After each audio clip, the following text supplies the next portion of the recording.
Et ben voilà, c'est parti. Bonjour à tous. Nous sommes le 14 octobre 2025. Nous nous retrouvons pour ce cours consacré à la Torah de Moïse, cours donc de troisième année.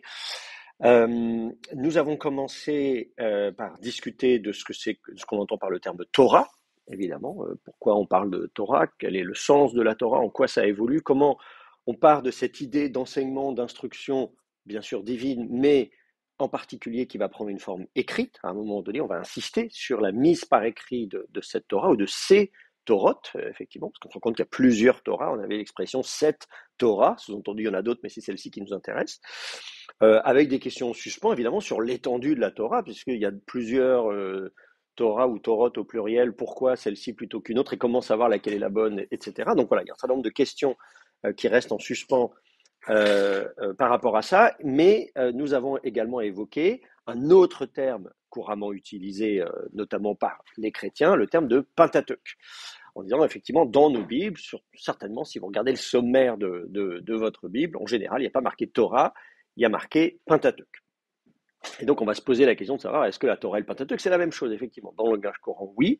C'est-à-dire que si vous parlez à la communauté juive qui vont dire on va lire dans la Torah ou tel passage de la Torah, évidemment, pour eux, ça correspond à ce que nous appelons le Pentateuque. Et d'ailleurs, on avait discuté donc de ce terme Pentateuque et on avait dit que l'idée d'un Pentateuque, c'est-à-dire de 5 livres, hein, on a dit que c'était 5 étuis, et bien que le chiffre 5 revenait également, donc c'est un terme grec, donc évidemment on comprend que c'est plutôt chrétien comme terme, quoique on sait que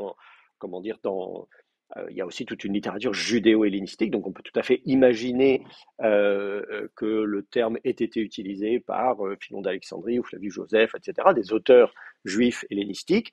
Mais dans le judaïsme qui s'est développé par après, le judaïsme rabbinique, le grec n'a pas la part belle, il est même déprécié, on va valoriser l'hébreu, l'araméen éventuellement, mais pas trop le grec. Donc effectivement, le terme Pentateuque, on va le connaître nous, du côté chrétien par le grec, le latin, le français, mais j'avais expliqué la semaine dernière que on a quand même cette idée dans la littérature rabbinique que l'ensemble des livres de la Torah sont au nombre de 5 et que chacun de ces livres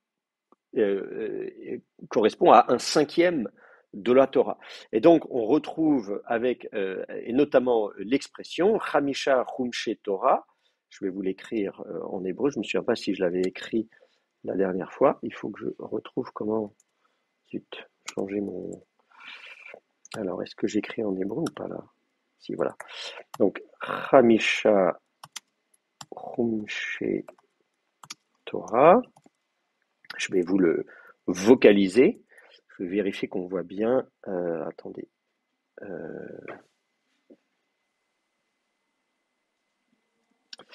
Donc, je vais le copier. Donc, Hamisha. Donc, Hamesh, vous connaissez. Hamisha, bonjour. C'est donc le féminin de Hamesh. Hamisha. Et puis ensuite, Humshe. Hum, il va falloir mettre ça. Humshe. Et donc là, vous avez un autre terme qui est le terme de Chomesh, qui est un cinquième. C'est un terme que vous connaissez peut-être pas, mais c'est la même racine. Chamesh, vous connaissez. Chomesh, qui est un ségolé. Chomesh veut dire cinquième. Je vais vous le noter en dessous. Là, à l'état absolu, il s'écrirait comme ça. Chomesh, comme un ségolé. Comme Kodesh, par exemple. Dans la Bible, vous avez Kodesh, qui est aussi un ségolé, etc., etc. Bon, donc, vous connaissez le principe des ségolés, c'est que l'accent est sur la première syllabe, parce qu'en fait, la deuxième voyelle, le ségol, n'est qu'une voyelle d'appui, une anaptix, comme on dit, et donc ça n'est pas une vraie voyelle, donc elle ne peut pas recevoir l'accent. Donc on va dire Chomesh, ou Kodesh, ou Meler, hein, pareil, Meler, c'est aussi un ségolé, etc., etc. Bon, voilà. Vous avez Sefer aussi, est un ségolé. Bon. Et donc là, on va l'avoir, donc Chomesh qui veut dire cinquième. Et donc, Chamisha Chumshe Torah, ah oui, j'ai pas vocalisé Torah, donc Torah, bon bah ça vous connaissez, Torah. Donc, 5 cinquièmes de Torah. Donc c'est intéressant cette expression, 5 cinquièmes de Torah. Euh, on considère que la Torah est une unité, est un tout, et que donc chaque livre n'est qu'une fraction de la Torah. Intéressant de parler en termes de fraction. C'est-à-dire qu'un livre euh, n'a pas d'unité propre. Pour aller à la Genèse, non, la Genèse, n'est pas un livre à part entière. Finalement, la Genèse ne va pas être perçue comme étant une œuvre indépendante. Voilà, il y a le livre de la Genèse qui est très bien, qu'on peut étudier pour lui-même, tout seul, indépendamment du reste. On est non, pas du tout. La Genèse, en fait, n'est qu'une fraction de la Torah. C'est pas la Torah, euh, voilà, une fraction, et plus précisément un cinquième de la Torah. Donc, il y a dans la littérature rabbinique cette idée, effectivement, d'une Torah unique et d'un élément en 5 parties. Mais vous voyez, quand on dit Pentateuque, Pentateuque, 5 étuis, on pourrait penser, bah oui, il y a 5 livres indépendants les uns des autres, qui sont chacun dans leur étui. Donc je peux dire, tiens, aujourd'hui, je vais prendre cet étui-là, et puis demain, un autre étui. C'est comme le matin, vous demandez quel manteau je vais mettre aujourd'hui en fonction de la météo, ou bien des couleurs. Voilà, aujourd'hui, je vais m'habiller comme ça, demain, quelle cravate je vais mettre, parce que je vois qu'il y a des gens parmi nous qui nous font l'honneur de s'habiller de façon très chic. Et donc voilà, quelle cravate je mets ce matin, quel étui je vais prendre ce matin, quel livre de la Torah je vais prendre aujourd'hui. Et là, on nous dit, ah non, pas du tout, parce que si vous prenez un seul livre, vous n'avez qu'une fraction de la Torah, vous n'avez qu'une fraction de cravate. Bon. Donc ça ne va pas, il faut prendre les 5 ensemble, les 5 vont ensemble. Donc il y a effectivement une notion proche de celle que nous avons quand on parle de Pentateuque, mais avec l'avantage d'insister sur l'unité d'ensemble. C'est la Torah. C'est ensemble qu'ils forment la Torah. Pris indépendamment, ils ne forment pas la Torah. Donc c'est une expression qui est très intéressante et donc on retrouve dans qu'on retrouve dans la littérature rabbinique. Alors maintenant, est-ce que ça veut dire qu'il faut attendre la littérature rabbinique pour avoir cette idée qu'il y a 5 livres et que ces 5 livres vont ensemble? Je vous disais du côté chrétien, le terme Pentateuque apparaît au deuxième, troisième siècle, hein, Origène notamment, peut-être un peu avant, mais en tout cas, voilà, il faut attendre un petit peu avant d'avoir le terme lui-même. Je dis, on ne l'a pas chez Philon d'Alexandrie, c'est Flavius Joseph. Alors ça ne veut pas dire qu'il n'y a pas l'idée des 5 livres, mais on n'aura pas le même terme. Donc, si vous regardez chez Philon, par exemple, on a déjà l'idée qu'il y a 5 livres. Et c'est même la plus ancienne attestation de la composition en 5 livres, de regrouper 5 livres de Moïse. Je vais vous donc ça c'est chez attendez, il faut que je voilà. Donc ça c'est chez alors pourquoi j'écris en hébreu. Donc c'est chez Philon dans le voilà alors c'est éternité hein, aeternitatis mundi voilà. Donc de l'éternité du monde au paragraphe 19. Il a cette expression il nous parle de Moïse en tant que législateur des Judéens. Je vais vous mettre le texte à l'écran d'ailleurs, puisque moi j'ai Philon. Donc, on va vous mettre ça. On le voit bien cet écran là, il est magnifique. Alors, attendez, où est-ce que je vais trouver ça? C'est texte grec. Voilà, c'est ça. Tac. On va afficher le texte grec. J'ai pas de traduction française, mais je peux vous mettre une traduction anglaise, mais c'est pas grave, on va regarder ça ensemble. Je vais voir si le texte est écrit suffisamment gros pour vous. On le voit bien là comme ça. Et je vais voir si les étudiants à distance le voient bien. Voilà. Donc on a chez Philon d'Alexandrie ce passage où il nous parle de Ho Moïses, donc de Moïse, Ton Iudaion, donc des Juifs, Nomothetes, donc le législateur, hein, celui qui établit la loi, hein, nomos, titémi, etc. Vous reconnaissez les différents composants. Donc Moïse est celui qui établit la loi, donc le législateur, Ton Iudaion, des Judéens, d'accord? Eh bien, qu'est-ce qu'on nous dit? Il a dit, à un moment donné, Enirais Biblios, donc dans des saints livres, n'est-ce pas? Et on nous dit après, on nous précise, Esi depente, ils sont 5. C'est intéressant ça. Donc il précise, et puis après il continue à parler de ce qui l'intéresse. D'accord? Et d'ailleurs on nous dit, Hon ten proten, desquels le premier, ten proten, épigrapsé donc il a écrit Génésine, la Genèse. Donc voilà, on a il l'a intitulé la Genèse. Donc on nous parle de Moïse, qui est le législateur des Judéens. On nous dit qu'il a dit dans des 5 livres, qui sont donc au nombre de 5, et que le premier, il l'a intitulé la Genèse.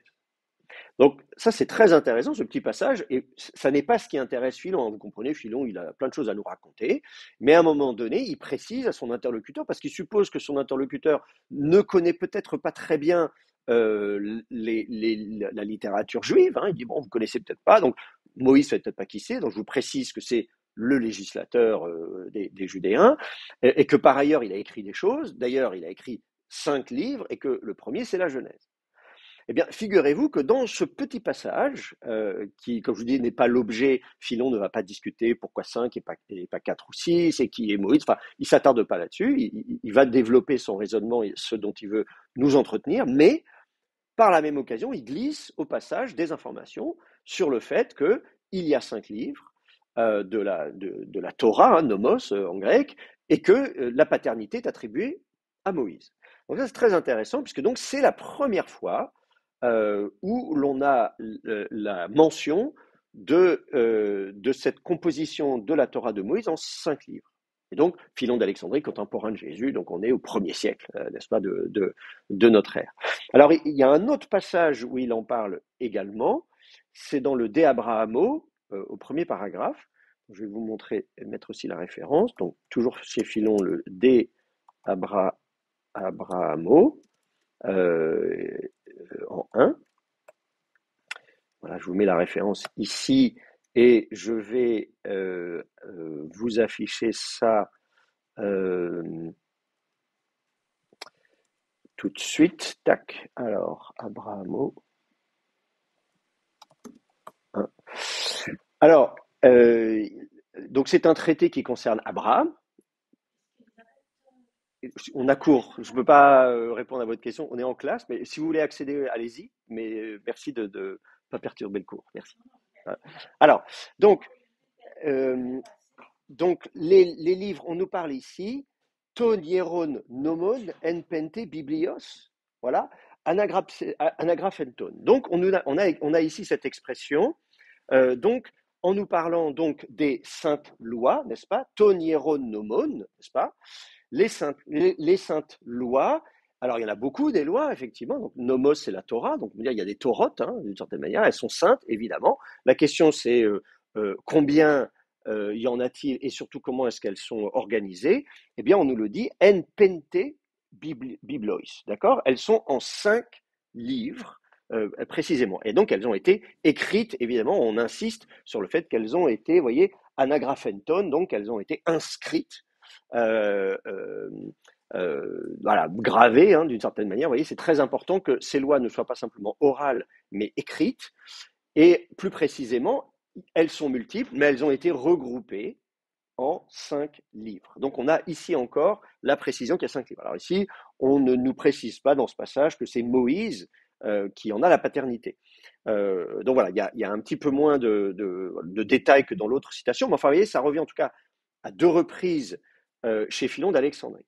Alors, on se dit très bien, et alors Philon d'Alexandrie n'a pas l'air en plus de dire, voilà, j'ai une idée révolutionnaire, c'est moi qui ai eu cette idée, copyright Philon, etc. Ça, il a l'air de dire que, voilà, que c'est su, que c'est admis, qu'il n'y a pas de débat à ce sujet.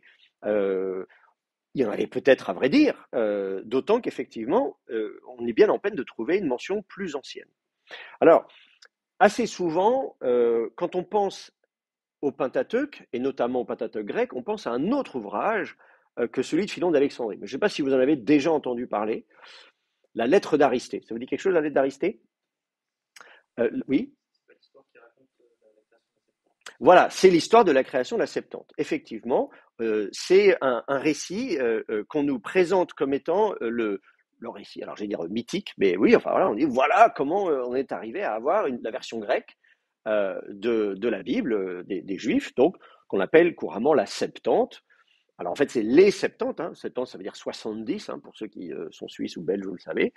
Et l'idée étant qu'en fait, il y avait de chacune des 12 tribus, 7, pardon, oui c'est ça, qu'est-ce que je raconte? Ça fait 7 fois 12. Non, ça marche pas si ça fait 7 fois 12. Ils sont combien en total? Ah, ils sont peut-être pas de combien les tribus? 12? Ah, je sais plus. Enfin, il y a une histoire du nombre. On arrive à 72 en tout cas. Il faudrait vérifier la lettre d'Aristée. Alors justement, regardons la lettre d'Aristée pour voir ce qu'elle nous dit exactement. Parce que euh, on pourrait supposer que la lettre d'Aristée, elle, bah, elle va nous dire combien il y a de livres dans la Torah. Alors en fait, si vous regardez dans la lettre d'Aristée, alors je devrais pouvoir retrouver ça. Euh, je crois que où est-ce que je vais la voir? Est-ce que je l'ai moi la lettre d'Aristée? Euh, Attendez, il faut que je comment je vais trouver ça? Il me semble que j'ai la lettre. Hmm, mais où est-ce que je vais trouver ça? Alors attendez, il faut que je vais chercher dans la bibliothèque. Où est-ce que je vais trouver? Je suis à peu près sûr. Ah oui, mais ça dans les d'épigraphe. Bon, admettons. Voilà, la lettre d'Aristée. Voilà, on va la trouver là. Très bien. Alors, dans la lettre d'Aristée, qui nous raconte donc, bon, pareil, je peux vous mettre, je vais l'avoir en anglais, mais pas en. Ah, il n'est pas capable de mettre la version grecque, la version anglaise. Je vais voir si je peux vous mettre comme la version anglaise. Peut-être de Charlesworth, hein, on va pouvoir trouver ça. Oui, c'est ça. Euh, donc, on nous explique comment on en est arrivé à traduire en grec le Pentateuque. Alors, on y reviendra. Je vais peut-être pas trop en parler maintenant parce que je pense que plus tard dans le semestre, on va y revenir. Mais l'idée, effectivement, c'est qu'à un moment donné, pour la bibliothèque d'Alexandrie, il est bon quand même d'avoir les écrits à l'ensemble de la planète, etc. Et qu'on se dit, tiens, mais quand même, les Juifs, eux, ils ont des textes, donc ce serait bien de les avoir en grec. Et donc à ce moment-là, on les a traduits en grec et on va notamment insister sur la qualité de la traduction et même en disant que finalement que cette traduction, elle est d'ailleurs parfaite. Je pense que oui, on y reviendra sur le fait que les traducteurs grecs ont prophétisé en fait d'une certaine manière. Ils ont fait œuvre de prophète et de hiérophante, d'ailleurs, c'est le terme qui a été utilisé. Mais ça, c'est Philon qui va nous le dire.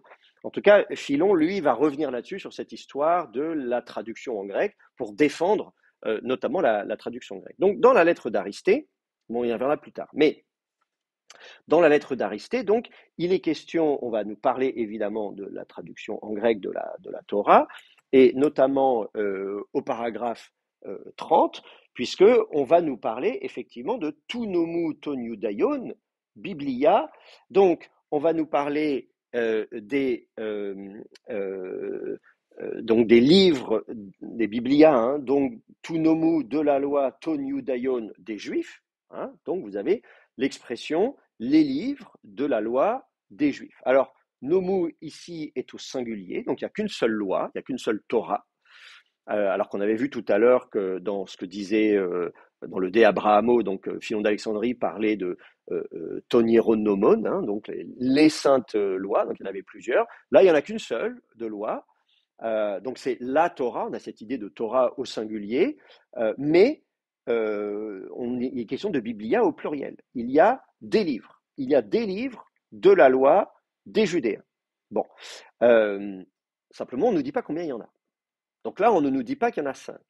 Alors, est-ce que c'est juste un oubli, c'est-à-dire on n'a pas jugé utile de préciser qu'il y en avait 5 des livres? Enfin, je remarque quand même que dans la lettre d'Aristée, euh, qui, qui, qui est un peu antérieure à Philon d'Alexandrie, puisqu'il a l'air de l'utiliser, donc on suppose qu'elle est antérieure. On ne sait pas de quand elle est exactement, deuxième ou premier siècle avant Jésus-Christ, probablement quelque chose comme ça, mais bon, voilà, on sait pas exactement de quand elle date. La traduction est censée avoir eu lieu au troisième siècle avant notre ère. Donc, de toute façon, elle ne peut pas être avant le troisième. Maintenant, elle est jugée effectivement être pseudépigraphe. C'est d'ailleurs pour ça que là, je vois que dans mon logiciel Accordance, elle est classée comme donnée pseudépigraphe. parce qu'on considère qu'en fait c'est un faux, c'est-à-dire qu'elle n'a pas vraiment été écrite à l'époque où elle est prétendue avoir été écrite, ni par la personne qui est censée l'avoir écrite. On pense que c'est un pseudépigraphe, mais on ne sait pas bien dater à quelle époque. Enfin, grosso modo, c'est entre le 3e et le 1er siècle avant notre ère. Voilà, donc c'est la fourchette la plus large possible, donc on peut dire aux alentours du 2e siècle, peut-être 1er siècle avant notre ère. Donc, mais il est également possible que, au moment où on rédige la lettre d'Aristée, c'est peut-être pas encore clair pour tout le monde qu'il y a 5 livres dans la Torah des Judéens. Oui. En fait, j'avais pensé à un truc. Quand j'ai lu la Bible, parfois je me rends compte que des fois c'est marqué écrivez ceci dans le livre du témoignage, ou parfois dans le livre qui a un autre nom. Et en fait, ce sont des livres qu'on ne connaît pas aujourd'hui. Peut-être c'est ça que ça fait référence, parce qu'il y a quand même des mentions de titres de livres qui pour aujourd'hui n'existent pas, ou qui peut-être aussi ont été renommés. Alors, donc, je répète la question pour ceux qui sont à distance. Donc, la question qui est posée, c'est de dire quand on lit la Bible elle-même, de temps en temps, il est fait mention de livres en disant, voilà, ces éléments, vous allez les trouver dans tel ou tel livre, avec des titres de livres, mais ces livres-là, on ne les connaît pas, ou on ne les connaît plus. Et donc, la question, c'est est-ce que c'est à ces livres-là auxquels on fait allusion ici? Alors, en fait, probablement pas, parce qu'ici, justement, ici, il est question de Torah, et donc pas simplement de livres de manière générale. La littérature juive, elle est abondante, et on le voit, et on en reparlera plus tard quand on va parler des rouleaux de la mer morte. On sait, dans les rouleaux de la mer morte, les 3 quarts des rouleaux de la mer morte ne sont pas des livres de la Bible hébraïque. Donc c'est sûr qu'on sait que la littérature juive dans l'Antiquité était bien plus abondante que les seuls livres qui ont été inclus dans la Bible. Donc il n'est pas surprenant qu'il y ait eu d'autres livres qui existaient et qui circulaient à l'époque, mais ces livres-là, notamment ceux qui sont mentionnés dans la Bible, et c'est vrai, on en a notamment dans des livres historiographiques comme le livre de Samuel, des rois, etc. On dit mais tout ça c'est consigné on imagine qu'effectivement il y avait des chroniques, c'est-à-dire des registres de ce qui s'est passé, des règnes de tel et tel roi, qui ont servi de source aux auteurs de la Bible. Ils ont dit voilà, pour raconter ça, je me suis inspiré ou je me suis basé sur tel et tel archive ou tel et tel ouvrage, aujourd'hui disparu, mais qui a pu exister à l'époque. Là, la question qui se pose pour nous, c'est précisément la Torah, ce qui est considéré comme Torah. Hein. Qu'est-ce qu'on va qualifier du terme Torah? Or, précisément, dans le livre de Samuel, des rois, etc., on ne parle pas de Torah. On ne dit pas, voilà, ce livre-là, c'était la Torah. Ou alors, je ne me souviens plus, mais en tout cas, les exemples que j'ai en tête, il ne s'agit pas de Torah. Donc là, ici, on parle bien de la, en plus, comme je disais, au singulier, dans la lettre d'Aristée, on parle de la Torah. Et donc, vraisemblablement, il s'agit du Pentateuque. Mais, cela dit, je tiens à préciser que dans la lettre d'Aristée, on ne précise pas qu'il s'agit du Pentateuque. On ne dit pas combien de livres, concrètement, vont être traduits. Il y en a plusieurs. Est-ce qu'il y en a déjà 5? Est-ce qu'il n'y en a que 3? Voilà, il y en a plusieurs. Quel est le nombre exact? Et c'est important parce qu'on va y revenir plus loin dans le semestre quand on va discuter des théories rédactionnelles du Pentateuque. C'est-à-dire, évidemment, quand est-ce qu'on a pris les différents. D'abord, chacun des 5 livres, quand est-ce qu'ils ont été écrits, et quand est-ce qu'on les a compilés pour en faire ce que ça devient aujourd'hui. Donc, quand on veut jalonner l'histoire de la rédaction, on essaie, au lieu de se contenter de pure spéculation, on essaie de regarder qu'est-ce qu'on a comme élément matériel, contemporain, des témoignages de l'Antiquité pour décrire ce processus de composition. Et donc, on peut se poser la question, pendant très longtemps, on peut imaginer qu'il y avait 4 livres, le Deutéronome a pu être ajouté par après, par exemple, que donc on avait un tétrateuque et non pas un pentateuque, et donc à quel moment est-ce qu'on est passé au pentateuque? Voilà. Et comme je disais, donc, c'est important, retenez bien que dans l'état actuel de nos connaissances, le point de bascule se fait à l'époque de Philon d'Alexandrie. Disons, c'est le plus ancien témoignage. Ça a pu se faire avant, moi j'en sais rien. Peut-être que au 2e ou 3e siècle avant notre ère, c'était déjà acquis que on avait regroupé 5 livres et pas 4 et pas 6. Mais on n'a pas de preuve. Voilà. Le seul élément, le seul jalon qu'on a, c'est Philon d'Alexandrie.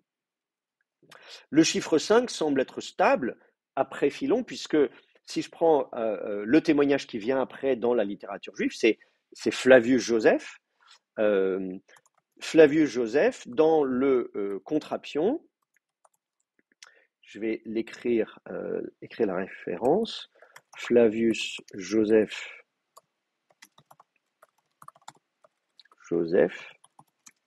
dans le Contrapion, Et c'est quel paragraphe? C'est livre 1, paragraphe 39. Je vais vous mettre le texte à l'écran. Alors, il faut que j'aille ouvrir un autre onglet. Non, ça va. On peut pas avoir. C'est quoi cette texte? Non, c'est pas ça.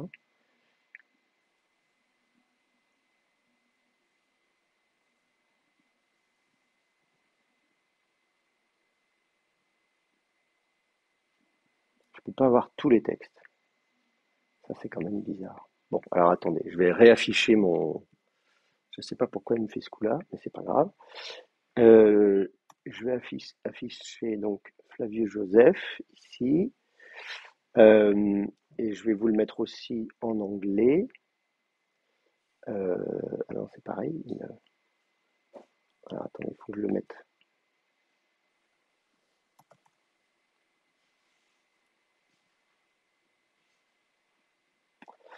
Je disais c'était contre Appion et on était, qu'est-ce que je disais en 1,39.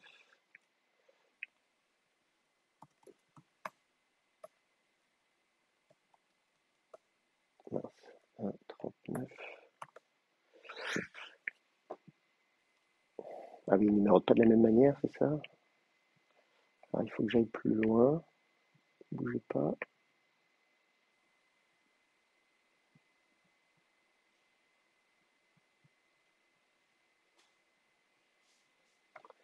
Il y a des problèmes, vous savez, il y a des numérotations. Les œuvres antiques, évidemment, n'étaient pas numérotées à l'époque où elles ont été écrites. Donc, c'est les éditions qu'à un moment donné, on a fait comme pour la Bible, les divisions en chapitres et en versets. Et donc, le problème c'est qu'il y a souvent des numérotations concurrentes. Donc, par exemple, il y a des numérotations qui. Alors, attendez, j'ai un problème parce que je trouve pas le. Donc, vous avez parfois des numérotations qui sont continues en numéro de paragraphe, du début jusqu'à la fin, et parfois on les décompose en livres, donc en sorte de chapitre. Mais là, je vois qu'il me met entre parenthèses des 1,35 et on va pas à 1,39 où j'ai mal noté la référence peut-être. Alors attendez, je vais juste chercher. euh, euh, Attends, je vais juste chercher le texte pour voir si je me suis pas trompé.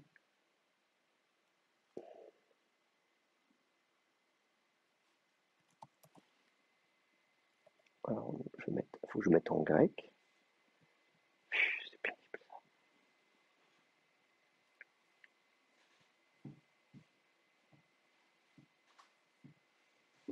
Et donc,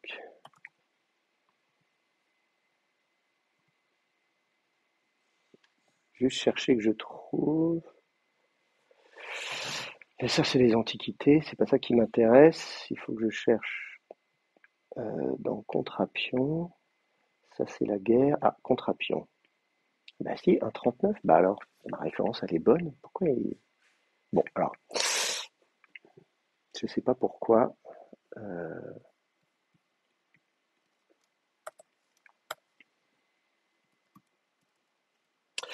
Alors, donc, ici, dans le Contrapion, Flavius Joseph nous explique que les Juifs reconnaissent 22 livres. Ah, ça, c'est très intéressant, parce que là, il a une sorte de canon biblique. Hein. C'est la première fois qu'on a ce chiffre-là. À la même époque, il y a 24 livres dans le 4 Esdras. Mais on a les 22 livres qu'on va du coup retrouver effectivement dans le judaïsme rabbinique. Et il nous dit que parmi les 5 livres, il nous dit 5 d'entre eux sont de Moïse. Vous voyez, Kai Tuto, je vais écrire un peu plus gros. Je vais écrire un peu plus gros et m'assurer que ça s'affiche bien. Voilà. Il dit Kai Tuton Pente, Men, Estin Moiseos. Donc, 5 sont de Moïse. D'accord. Et on nous dit Hatus Tenomus, donc Periekei. Et donc, lesquels contiennent les nomus, donc les lois, Kaiten ap anthropogonias paradocine, et les traditions de la création de l'homme, hein, anthropogonia, vous connaissez voilà, anthropos, et puis gonia de gynosco, etc. Bon, gynomai d'ailleurs, pardon. Euh, donc la naissance, hein, de l'homme, donc la création, m'écrit tes autou teletes, jusqu'à sa fin, c'est-à-dire jusqu'à sa mort. Donc, c'est intéressant, on nous dit, voilà, sur les 22 livres auxquels on croit, hein, il y en a 5 qui sont de Moïse et qui contiennent les lois et les traditions de l'homme, de sa naissance jusqu'à la mort. Donc, on a l'idée de la Genèse, évidemment, du livre de la Genèse, les débuts. Donc ça, ce passage est intéressant dans le Contraption, puisque Flavius Joseph nous confirme que la Torah, hein, donc puisqu'il vient nomos, hein, les lois, donc les Toroth, donc lui, il ne considère pas qu'il n'y a qu'une seule loi, il y en a plusieurs, mais que quand même ensemble, elles sont quand même attribuées à Moïse. Il y a quand même, on reconnaît la paternité de Moïse. Et puis, on explique que ces livres, ces lois, elles sont regroupées en 5 livres, dont la Genèse. Bon. Alors, ça, on le savait déjà avec Philon d'Alexandrie. Là, évidemment, ce qui est intéressant chez Flavius Joseph, c'est qu'il dit, en fait, il y a d'autres livres que ces 5-là. Au total, il y en a 22. Les autres livres, donc, ne sont pas les livres de Moïse. Donc, la Torah de Moïse, c'est 5 livres. C'est pas 4, c'est pas 6, c'est 5. Flavius Joseph écrit à la fin du 1er siècle de notre ère. Donc, c'est intéressant de voir un siècle plus tard, à la louche, hein, après Philon d'Alexandrie, on en est là. Par ailleurs, Flavius Joseph n'est pas à Alexandrie, donc c'est pas un représentant du judaïsme alexandrin, mais de manière générale, il va parler comme représentant du judaïsme pour les autorités romaines. Alors ça ne veut pas dire que tous les juifs à l'époque, que c'est universel, que tout le monde est d'accord avec ça. Au contraire, on sait très bien que, par exemple, pour les Sadducéens à l'époque ou les Samaritains, il n'y a que 5 livres et c'est tout. Mais en tout cas, pour sa branche à lui du judaïsme, eh bien, il y en a 22. Alors, le nombre 22 n'est pas anodin, c'est un chiffre symbolique. Est-ce que vous savez, dans le judaïsme, à quoi correspond le chiffre 22?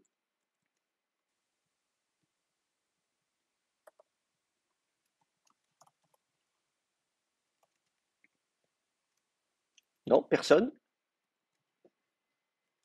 Je me tourne vers les étudiants à distance pour savoir si quelqu'un a une idée de... Non plus? Alors, vous avez fait de l'hébreu, vous avez commencé par apprendre l'alphabet. 22, ça vous dit toujours rien? Pardon? Le tav, oui, alors effectivement, c'est-à-dire, pourquoi le tav? La dernière lettre. Et donc, si c'est la dernière lettre, il y a combien de lettres? 22. Voilà, c'est ça. Donc, effectivement, quand vous apprenez l'alphabet hébreu, vous apprenez un alphabet à 22 lettres. Donc, c'est le nombre de lettres de l'alphabet hébreu. D'accord? Donc ça, c'est important d'avoir ça en tête, de le savoir, de dire qu'effectivement, on a là un chiffre un nombre qui est symbolique. C'est le nombre de lettres de l'alphabet hébreu. Donc de dire que nous avons 22 livres, donc comme vous le disiez, le Tav, c'est-à-dire le dernier livre, c'est comme le Tav, le premier c'est le Aleph, ça va du Aleph jusqu'au Tav. Hein, si on devait mettre une étiquette à chacun de ces 22 livres, on lui mettrait chacune des lettres de l'alphabet, donc de la première à la dernière lettre. Donc si on dit qu'on a 22 livres, et qu'on couvre comme ça l'alphabet, c'est voilà, du Aleph jusqu'au Tav, en grec, on dirait de l'alpha à l'oméga, et justement, ça vous rappelle peut-être quelque chose, parler d'alpha et d'oméga. Vous connaissez cette expression? Ça vous dit quelque chose? Voilà, le Christ, dans la Bible, Jésus est l'alpha et l'oméga. Donc cette expression de dire je prends la première et la dernière lettre, qu'est-ce que ça peut vouloir dire quand on dit en grec je suis l'alpha et l'oméga, ou bien de dire qu'il y a 22 livres quand Flavius Joseph nous dit qu'il y a 22 livres dans la tradition juive. Pardon? Le canon est clos. Voilà. Ah, c'est ça que ça vous évoque. Hein. Je suis l'alpha et l'oméga. C'est-à-dire que tout est dedans. On a toutes les lettres, on a tout l'alphabet, et donc toute l'écriture. Il n'y a rien d'autre à ajouter. Parce que si vous avez ajouté quelque chose, bah non, une fois qu'on est allé de l'alpha à l'oméga, une fois qu'on est allé du aleph jusqu'au tav, qu'est-ce qu'il y a après? Bah non, il n'y a plus rien. On a fini. Donc ça, c'est très intéressant de dire on en a 22, parce que ça veut dire que si on en met un 23e livre, bah non, ça va pas. 23, qu'est-ce qu'on va en faire de ce 23e livre? Non, il est en trop. Donc là, le fait de dire nous avons 22 livres, c'est une façon de dire, ça y est, dans notre alphabet, dans notre écriture, puisque bien sûr, il y a des traditions orales, ça, il n'y a pas de problème là-dessus, ok, très bien. Et là, Dieu peut continuer à parler oralement, mais pour ce qui est de l'écrit, ça y est, tout est fait. Donc, le nombre 22 est symbolique de ce point de vue-là. Euh, Ce qui est intéressant, c'est de voir qu'à la même époque, à peu près, il y a le quatrième livre d'Esdras, euh, alors, dont on ne sait pas forcément très bien dater. On dit qu'il est à peu près de cette époque-là, mais le fait est que c'est difficile de savoir précisément de quand il date. Mais il nous parle non pas de 22, mais de 24 livres. Mais c'est pas tout. Ce qui est très intéressant dans le livre d'Esdras, c'est qu'on nous explique qu'il y a 24 livres qui peuvent être publiés, c'est-à-dire rendus publics, que tout le monde peut lire, mais qu'il y a 70 livres qui, eux, ne peuvent pas être lus par n'importe qui. D'accord? Donc dans la révélation, vous connaissez le personnage d'Esdras, dans la Bible, c'est un scribe, hein, il est présenté comme un scribe, le scribe de la Torah, etc. Donc euh, le personnage d'Esdras est important dans la tradition juive, et on nous dit qu'Esdras reçoit la révélation divine, et Dieu lui dit, ah, tu vas écrire, vas-y, voilà, toi tu es un scribe, donc écris. Et combien de livres on va écrire? 96. 96 livres, 24 qui, eux, peuvent être lus par tout le monde, 70 qui, eux, sont réservés à des initiés. Donc, on a déjà l'idée d'une littérature qui soit cachée. Alors, on va parler d'apocryphe, évidemment, dans le christianisme. Apocryphe veut dire caché en grec.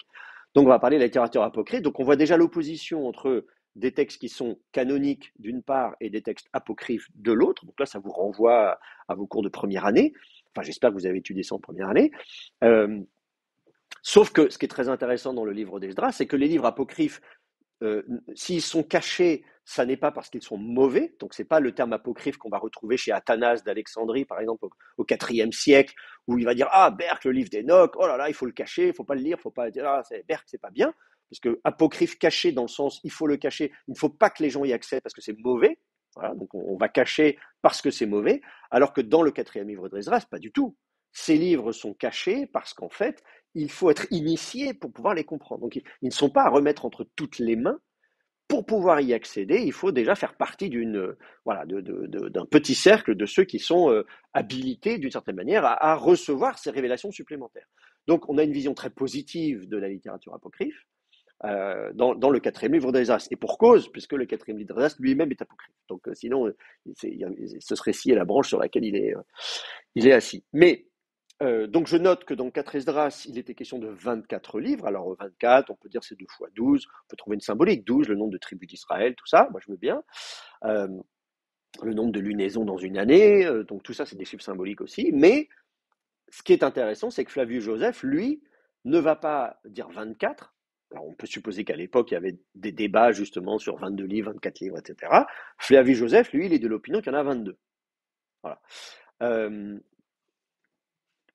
Euh, il est de l'opinion qu'il y en a 22. Alors après, il ne donne pas la liste exacte. Donc c'est difficile parce qu'on ne sait pas exactement qu'est-ce qu'il met comme livre dedans. Et comme vous le savez, ce n'est pas toujours évident de savoir comment on compte le nombre de livres. Bon, par exemple, les 12 petits prophètes, ça on peut dire c'est un seul livre, c'est le livre des 12 petits prophètes. Mais quand vous prenez le livre de Samuel, le livre des rois, dans nos Bibles, c'est 4 livres différents, un Samuel, 2 Samuel, un roi, 2 rois. Est-ce que c'était 2 livres, le livre de Samuel, le livre des rois? Est-ce que c'était même un seul livre? En disant finalement, il n'y a qu'un seul livre en 4 parties, mais donc il compte pour un. Donc selon comment vous regroupez les livres, eh ben, vous pouvez facilement tomber sur 22. Donc on ne sait pas exactement quels sont les livres que Flavius Joseph avait en tête. C'est dommage qu'il ne nous donne pas le détail, on aimerait bien, mais malheureusement on n'a pas ça. Enfin en tout cas voilà, pour ce qui est de Flavius Joseph et pour ce qui est de la Torah, pour lui, il y a 5 livres des lois donc qui contiennent les lois et les traditions. Donc pour ce qui est des Torotes, de manière générale, il y en a 5. Alors justement, on vient de dire que le chiffre de 5, le chiffre de 22 est symbolique. Euh, euh, Qu'en est-il du chiffre 5?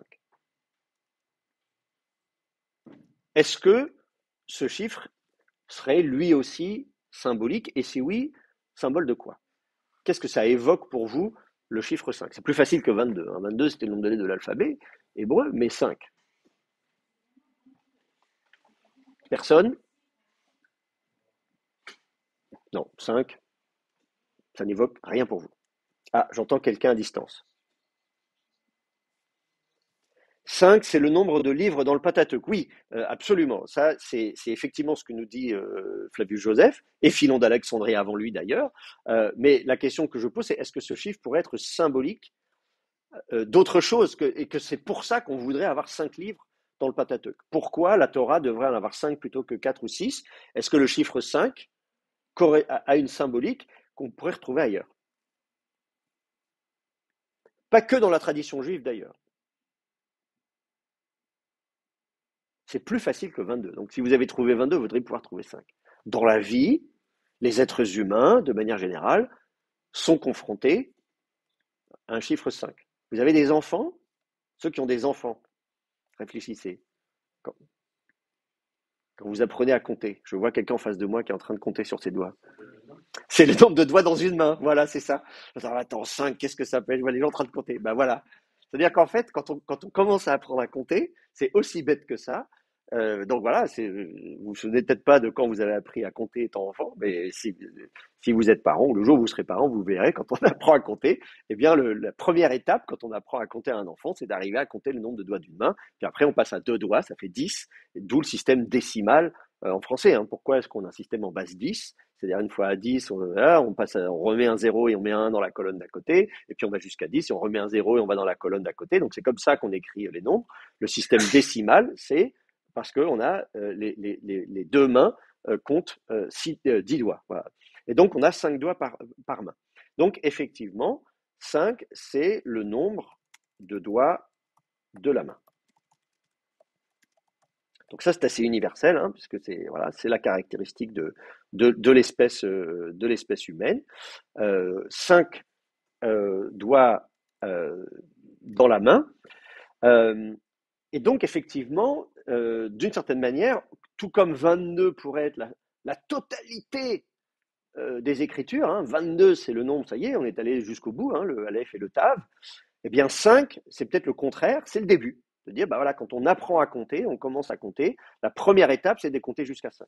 5, c'est la première étape, 22, c'est la fin, mais 5, ce serait la première fois où vous avez des unités qui forment un tout. C'est la main. Vous avez 5 doigts, donc vous pouvez soit prendre chaque doigt individuellement, mais une fois arrivé à 5, ça y est, vous pouvez vous arrêter, vous avez une unité. Donc le chiffre 5 évoque à la fois la pluralité, mais une unité dans la pluralité. Et ça, et ce de façon très visuelle. Et donc il n'y a pas besoin d'être très savant pour ça, un enfant peut le comprendre. Arrivé à 5, j'ai une pluralité, mais en même temps, j'ai un tout. Et les 5 doigts fonctionnent ensemble. Avec la main, voilà, on va pouvoir faire plein de choses. Et donc il y a une main décomposée en 5 doigts, dont les 5 cinquièmes de la Torah. On retrouve cette notion qu'on a dans le judaïsme rabbinique. Alors du coup, si effectivement le chiffre 5 est compris comme la base, le socle de la foi, eh bien on ne sera pas surpris de retrouver ce chiffre 5 comme façon de regrouper plusieurs choses qui forment un tout, qui forment une unité en 5 parties. Alors, est-ce que dans la Bible hébraïque, vous connaissez euh, d'autres textes qui sont regroupés en 5 ou décomposés en 5?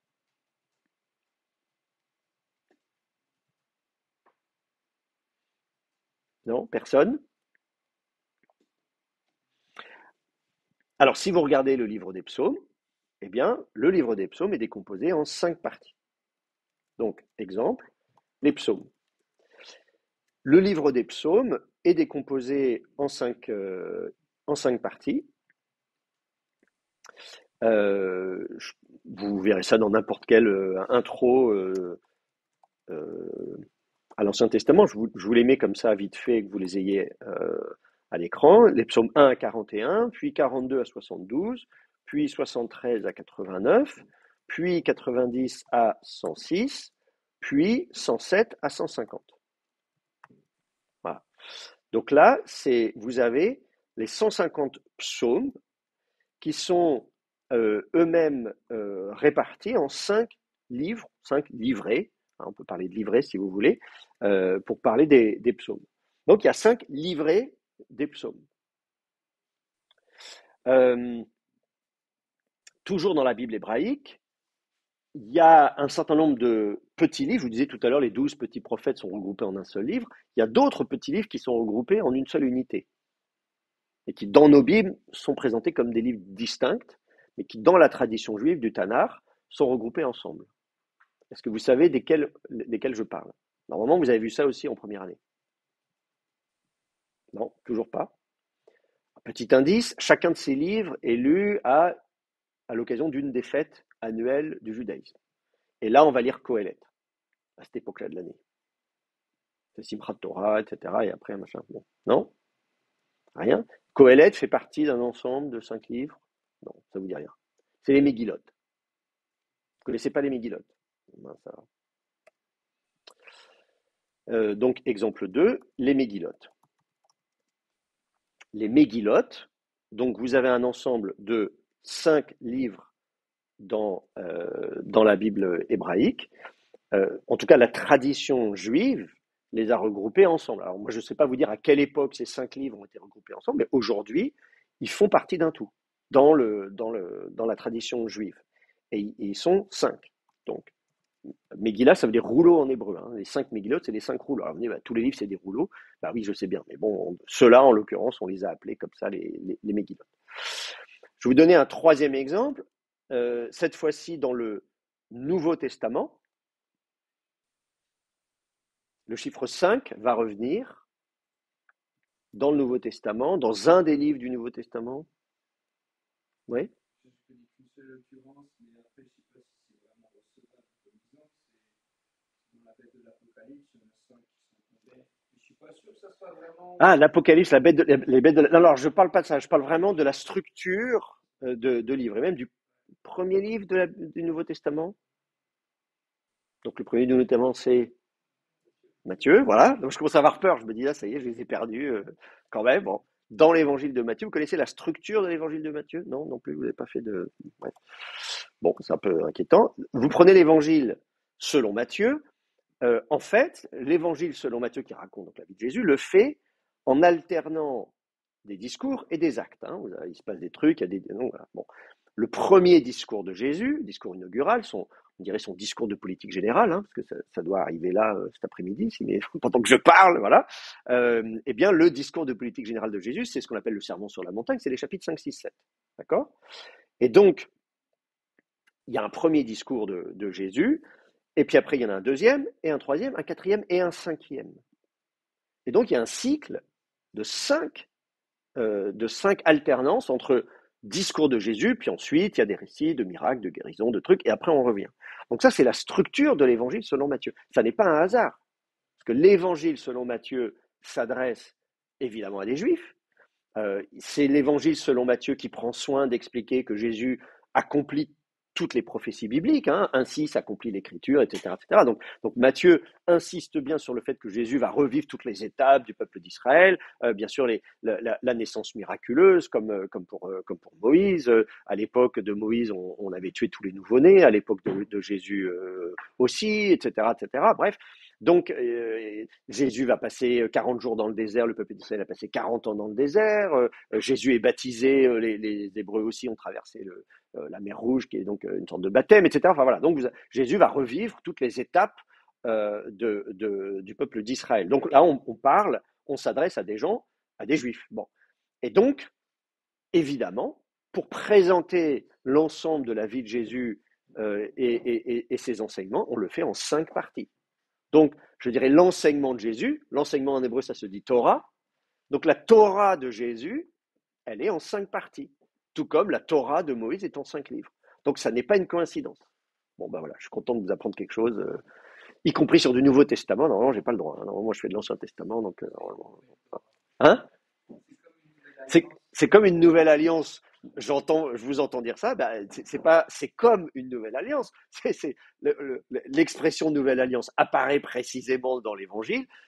C'est bon, c'est Jérémie qui en parle de ce concept de nouvelle alliance. Le prophète Jérémie annonce une nouvelle alliance, et Jésus va dire évidemment le dernier repas qu'il partage avec ses apôtres, le repas de la Pâque, Pessah. Il dit ceci est la coupe de la nouvelle alliance en mon sang. Donc effectivement, très clairement, de façon explicite, il est effectivement question d'une nouvelle alliance, donc, et le médiateur de cette nouvelle alliance, c'est Jésus. Voilà. Et donc, puisque Jésus est le médiateur de cette nouvelle alliance, et Paul va bien insister sur le fait que ceux qui sont sous la loi, sous la Torah, nomos en grec, donc Torah, seront jugés d'après les œuvres de la Torah, et que personne, évidemment, n'est parfait, c'est ce qu'il dit dans l'Épître aux Romains, et que donc, voilà, tous sont condamnés, voilà, mais que, évidemment, le salut passe par Jésus, qui est donc et cette nouvelle alliance. Donc c'est très important, et ça n'est pas un hasard que Matthieu présente l'enseignement de Jésus en 5 discours, qui sont regroupés volontairement en 5, puisque c'est pareil, si vous prenez le sermon sur la montagne, chapitre 5, 6, 7, les différents éléments de ce sermon, vous allez les retrouver dans les autres évangiles, mais pas forcément regroupés ensemble. Certains vont être un peu éparpillés, le Notre Père, vous allez le retrouver chez Luc, etc., mais pas au même endroit, vous voyez ce que je veux dire. Donc nous, quand on lit le sermon sur la montagne, il nous est présenté comme une unité littéraire, comme si Jésus avait prononcé ce grand discours de politique générale en commençant par les macarismes, bienheureux, bienheureux, bienheureux, mais on comprend que c'est une construction littéraire qui répond à un but d'organisation du propos. C'est très important, et on commence par le sermon sur la montagne, et donc comment dire, évidemment la base même, le socle de tout l'enseignement de Jésus qui va se développer après, mais vous avez quand même l'essentiel. Donc c'est très riche le sermon sur la montagne. Et donc si vous regardez à chaque fois ces 5, alors c'est pareil, on me dira c'est peut-être une coïncidence, il y en a 5, mais finalement est-ce que c'est une coïncidence? Je vais quand même vous montrer. Je cherche le Nouveau Testament là. Si vous regardez la fin de chacun de ces discours, donc dans Matthieu chapitre 7 verset 28, je vais écrire un peu plus gros. Je peux même vous mettre du coup une Bible en français pour une fois, tiens, hop. On nous dit Kayegeneto hote etelesen ho Jesus tous le gusto tous. Donc, et il arriva après que Jésus a fini ses paroles, etc., etc. Bon. Et donc les gens étaient frappés par son enseignement, etc. Si vous regardez la fin du deuxième discours, chapitre 11, verset 1, eh bien, on nous dit Kayegeneto hote etelesen ho Jesus diatason tostoa. Donc, on a la même phrase, Kayegeneto, Hote, Telesen, Jesus, etc., etc. Regardez en 13, Matthieu 13, 53, la fin du troisième discours, Kayegeneto, Hote, Telesen, Jesus. Bon, voilà, donc on commence à dire, oui, effectivement, c'est peut-être pas une coïncidence. 19, verset 1, Kayegeneto, Hote, Telesen, Jesus, tous logos, tous. Vous voyez, on se dit là, quand même, effectivement, il y a anguille sous roche. Et puis, regardez Matthieu chapitre 26, verset 1, Kayegeneto, Hote, Telesen, Jesus, Pantas, tous logos, tous. Bon, voilà. Donc, on comprend que à chaque fin de ces discours, vous avez ensuite la phrase de transition qui est la même à chaque fois, une finale identique. Ça paraît difficilement une coïncidence. Donc, il y a bien 5 discours donc de Matthieu, donc 5 discours de Jésus. Bon, voilà. Je pourrais même prendre un quatrième exemple, tant qu'on y est. Dans la littérature juive, on a parlé de l'Ancien Testament et du Nouveau Testament, la Bible hébraïque et le Nouveau Testament, mais vous savez qu'il y a toute une littérature abondante à l'époque, et que se pose d'ailleurs la question de savoir quels sont les livres qui sont reconnus comme ayant autorité ou pas. Et dans le Nouveau Testament, on cite un livre comme ayant autorité, mais ce livre n'est pas dans l'Ancien Testament. Pardon ? Enoch, voilà, très bien. Effectivement, vous allez dans l'épître de Jude, on vous cite, c'est versets 14 et 15 de l'épître de Jude, si mes souvenirs sont bons, on vous cite le livre d'Enoch. Ainsi a prophétisé Enoch, le 7e depuis Adam, etc., etc. Et là, on vous cite le livre d'Enoch, chapitre 1, verset 9. Bon, donc, Et on cite Enoch comme on citerait Isaïe, Jérémie, d'autres prophètes, etc. Donc, à l'époque du Nouveau Testament, il y a un livre qui fait autorité chez certains auteurs du Nouveau Testament, en tout cas l'auteur de l'Épître de Jude et ceux à qui il écrit, parce qu'évidemment, ça ne sert à rien de citer un texte, ça ne convaincra personne. Si les gens en face n'y croient pas, ça ne les convaincra pas. Donc, l'auteur de l'Épître de Jude et ceux à qui il écrit, manifestement, pour eux, le livre d'Enoch, c'est très important. Donc, le livre d'Enoch, on le connaît, on l'avait oublié parce que voilà, il avait disparu par chez nous parce qu'il a été jugé apocryphe, précisément Athanas d'Alexandrie en 367. Il dit ah non, Enoch il n'a jamais lui, il n'a pas écrit ça, c'est faux, tout ça. Bon, il n'en veut pas. Mais l'Église orthodoxe d'Éthiopie, elle, a gardé le livre d'Enoch. Donc, il est encore aujourd'hui dans la Bible de l'Église orthodoxe d'Éthiopie. Et si vous regardez le livre d'Enoch, donc il ne nous est connu qu'en éthiopien. On a des passages du livre d'Enoch en grec. Voilà, certains chapitres sont préservés en grec, et même en araméen, grâce au rouleau de la mer Morte, à Qumran, dans la grotte 4. On a découvert des fragments en araméen du livre d'Enoch, mais la version complète du livre d'Enoch, elle ne nous est connue qu'en éthiopien, en guèze, en éthiopien ancien. Or, figurez-vous que quand vous prenez le livre d'Enoch en éthiopien, il est décomposé en 5 livrets. Et là encore, ce n'est pas simplement l'analyse moderne du livre d'Enoch qu'on pourrait faire en disant tiens, là on change de registre ou de thématique ou de style ou de etc. Donc on a décomposé. C'est pas moi qui fais cette analyse-là. Dans des manuscrits, et parmi les plus anciens manuscrits du livre d'Enoch, on a des manuscrits du Moyen Âge, hein, alors 14e, 15e siècle de notre ère. Eh bien, je pense notamment, j'ai en tête un manuscrit du livre d'Enoch où dans la marge, à chaque fois, vous avez même le numéro qui désigne, qui va numéroter chacun de ces 5 livrets, avec le chiffre 1, le chiffre 2, alors en éthiopien, hein, chiffre 3, chiffre 4, chiffre 5. Donc là encore, ça n'est pas moi qui le dis, c'est pas mon analyse structurelle, d'analyse interne littéraire qui me fait dire que le livre d'Enoch est en 5 parties, c'est explicite, depuis le Moyen-Âge, c'est connu au moins depuis le Moyen-Âge, euh, dans la tradition éthiopienne, et c'était probablement déjà le cas avant. Alors évidemment, la question qu'on se pose pour le livre d'Enoch, c'est à quelle époque est-ce qu'on a pris 5 livres? Alors, par exemple, à Qumran, je vous disais qu'on a trouvé des fragments en araméen du livre d'Enoch. On a trouvé des fragments d'à peu près tous les chapitres, enfin pas tous les chapitres, mais toutes les parties du livre d'Enoch. C'est à chaque fois très fragmentaire, sauf une.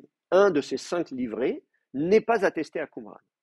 Et celui qui avait publié ces fragments la première fois, Joseph Milik, lui avait comme hypothèse que pourquoi est-ce qu'un des 5 livrets manque? Il pense que c'est parce qu'il n'avait pas encore été écrit à l'époque. Il pense que ce livret, qu'on appelle le livre des paraboles ou des similitudes, si vous voulez en savoir un peu plus sur le livre d'Enoch, dans l'intro à l'Ancien Testament, édité par Römer, il y a un chapitre consacré au livre d'Enoch. Et on vous explique le plan, de quoi ça parle, etc. C'est moi qui l'ai écrit, ce chapitre, donc voilà, je peux vous le recommander. Voilà, en principe, c'est pas trop mal. Et donc, Milik estime que ce livre-là en question n'a été écrit que plusieurs siècles après. Voilà.